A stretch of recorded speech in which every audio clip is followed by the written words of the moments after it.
Hi everyone. This is the first game of the Sveshnikov Sicilian, and it's the line with Bishop G5. So yeah, let's get started with the game. And this game was played between Moulthun and Vidit Gujrathi, and it's from the tournament Gibraltar Masters. So yeah, let's get started. Here, White played E4, and Vidit replied with Pawn C5. As usual, like I said, it's a Sicilian. So now we have knight f3, the open Sicilian on the board. Knight c6 we have, and knight c6. Like I said, it's completely just this knight is controlling d4. So we have d4, c cross d4, knight cross d4, the complete usual line. And now we have knight f6. Knight f6 comes up with an attack on the e4 pawn. So white needs to do something about it. The only good way and the professional way is to play knight c3 to protect the pawn.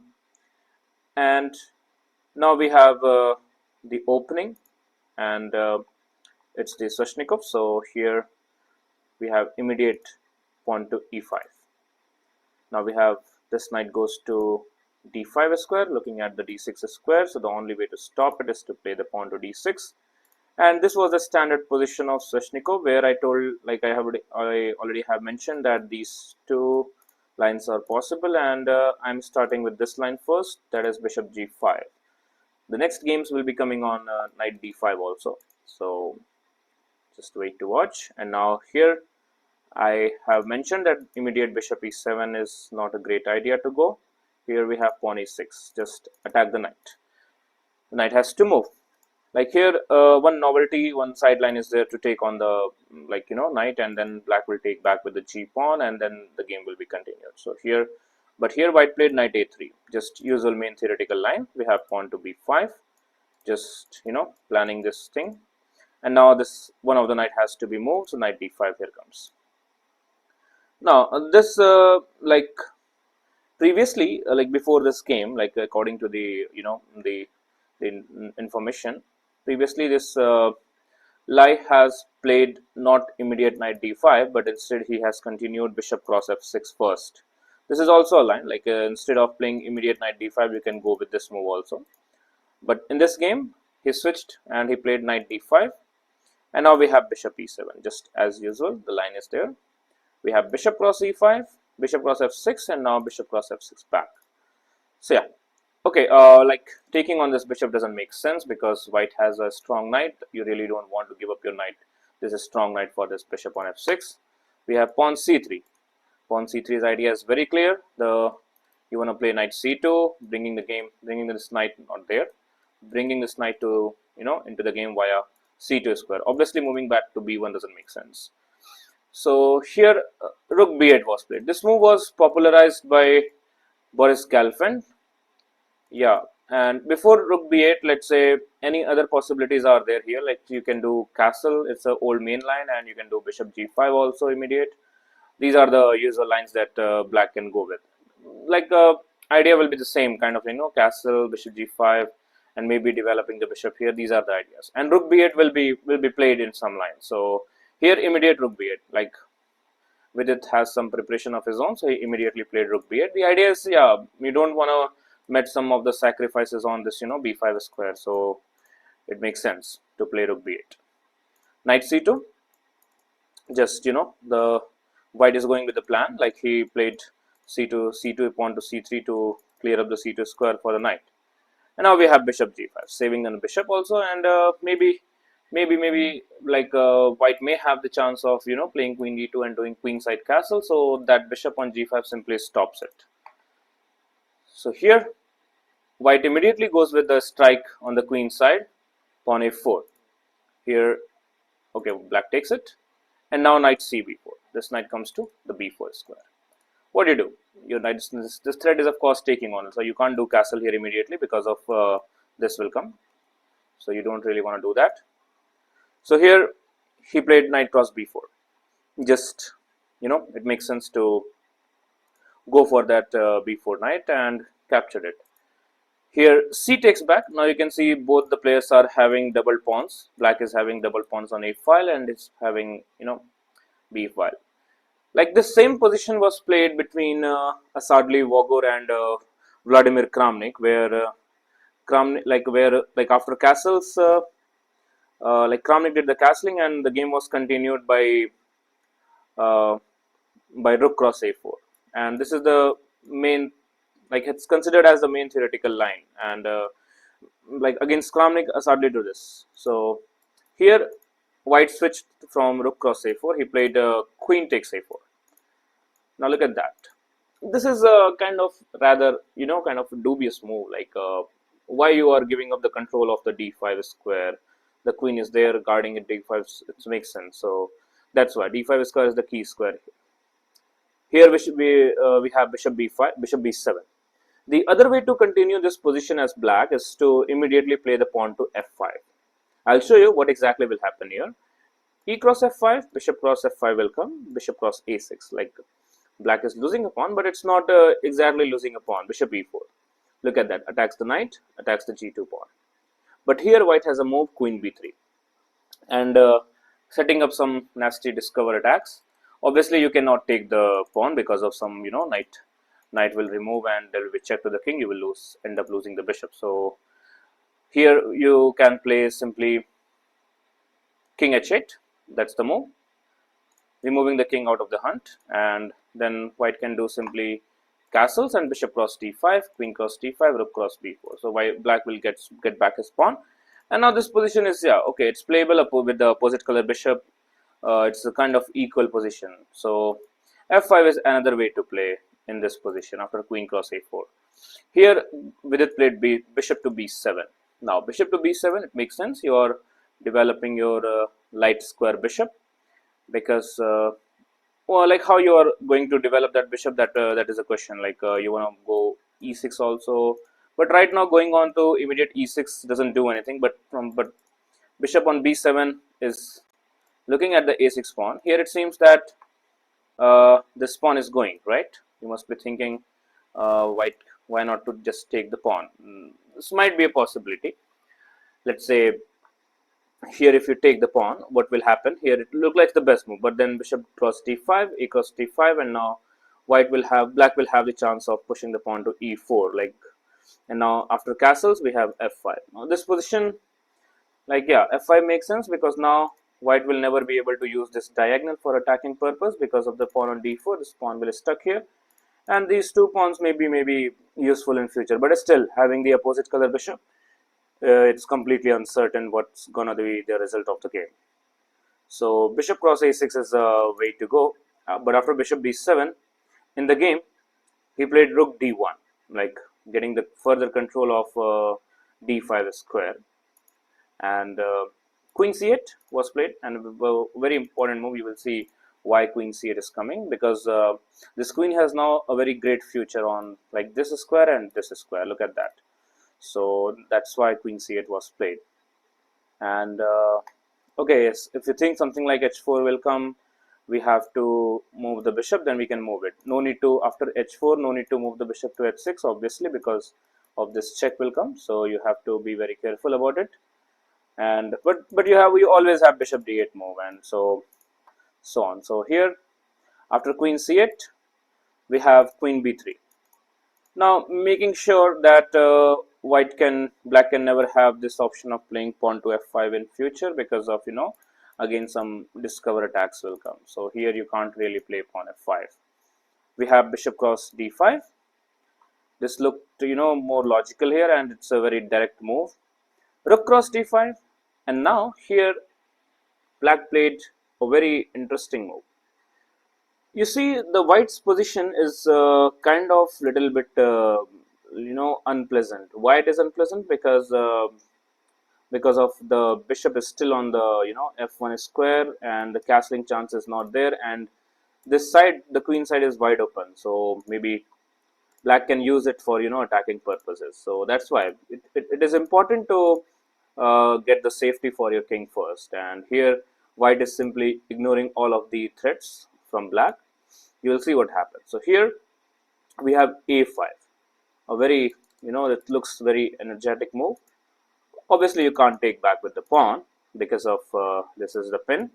the relative pin is there, and if you try and take with the rook, now you can simply resign because we have queen c1 check, and now there is nothing that you can do. Okay, king will come to e2, let's say. This will come, check, king f3, queen f4 check, king e2, queen cross e4 check, king d1, and now rook f8. Look at that. So this position will come, and it's you don't want to play the position like this. One more thing, after this, you have this move also, but again, like how to continue this position now. You as black, if I ask you to play something, what do you play? Like here you have bishop to d2 move, king has to come here, maybe this check will come, then take, so this check will come. Lot of ideas are there. I'll show you. So let's say this check, this check, and this check picks up the rook also. This is one of the lines, and other than this, okay, you can simply take on the b2 pawn also. This is also playable. So that is why taking the pawn with the rook is not a great idea here. But here white also finds a very good move, and the only best move here, that is pawn to b5. He simply pushes the pawn, not giving any kind of opportunities for black to create some attacks. We have pawn a4. Seems giving up a pawn, but yeah, it will be good for white. Like queen cross a4 is probably better than what white played in the game, because now queen c1 check, rook d1 will come, and queen cross b2, you will get back the pawn, bishop c4 develops a piece, and then queen c3 check, king f1, rook f8, bishop d5. And this position again with the opposite color bishop, it's like, maybe slightly better for black only. So this kind of position will come. So here after a4, instead of taking on the pawn, white played queen to b4. Look at that, completely different move. And now how to continue here as black? You just have to black's plans are pretty clear. If you see black's position, black's rook is good, this rook is good, this bishop is good. White still has to figure out to do castling, and castling is not really possible immediate. So here we have queen c2. Look at that, the move which protects the pawn also. And here we have bishop e2. Maybe white has just missed this move when he was calculating some queen b4 line. He might have missed queen c2 will be coming. So he thought that, okay, queen rook cross d6 will be a move, like he can take on the pawn. But here we have bishop e2, and what do you do now?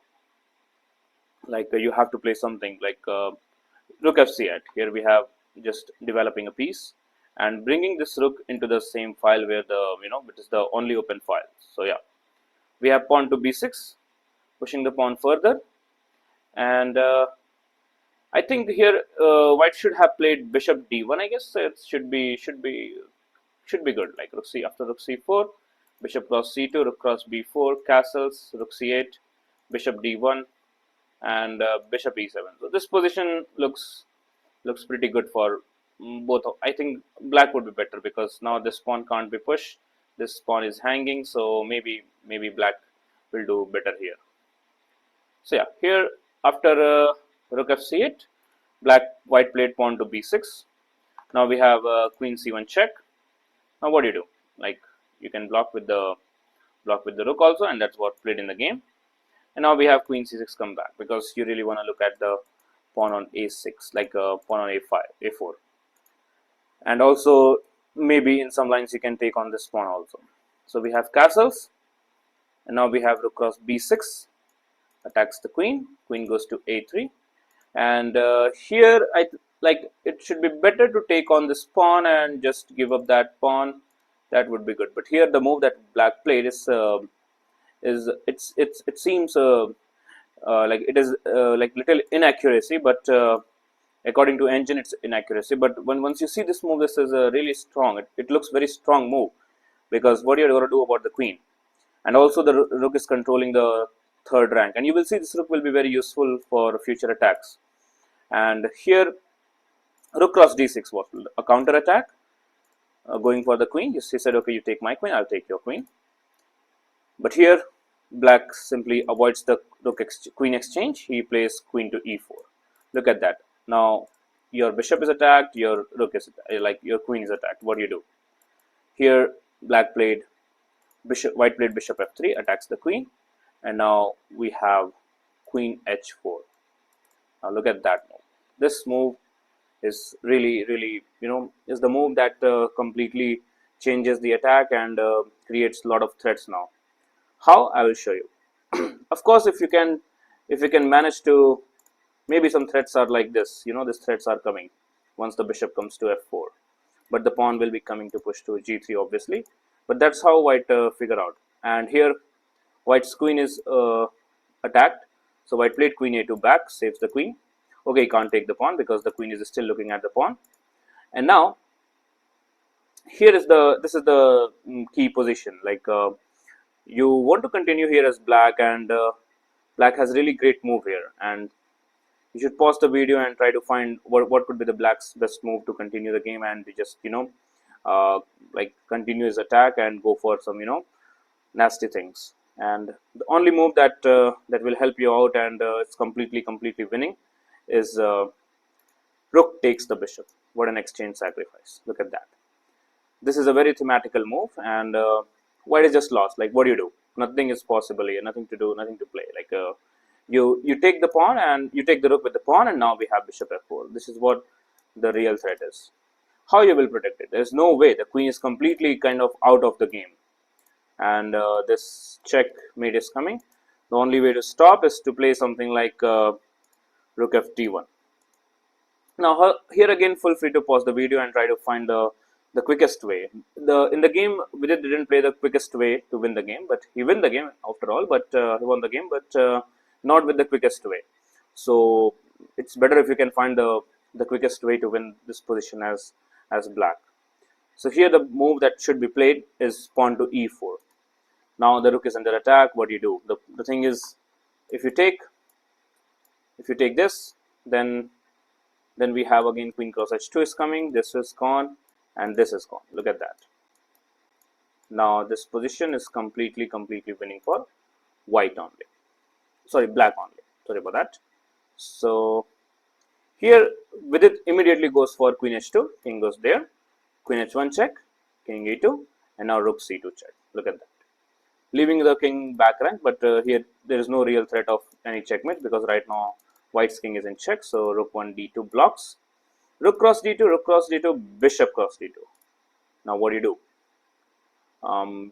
Taking on the bishop makes sense, that you really want to take it, and but still this position is completely losing. Like black can even simply take the pawn, and even if you take this pawn, threatening some checkmates, doesn't work, because we have queen check, and now the king has to move, and now just you can play pawn to h6, creating some breeding squares, and now this position is having two extra pawns versus queen is completely winning.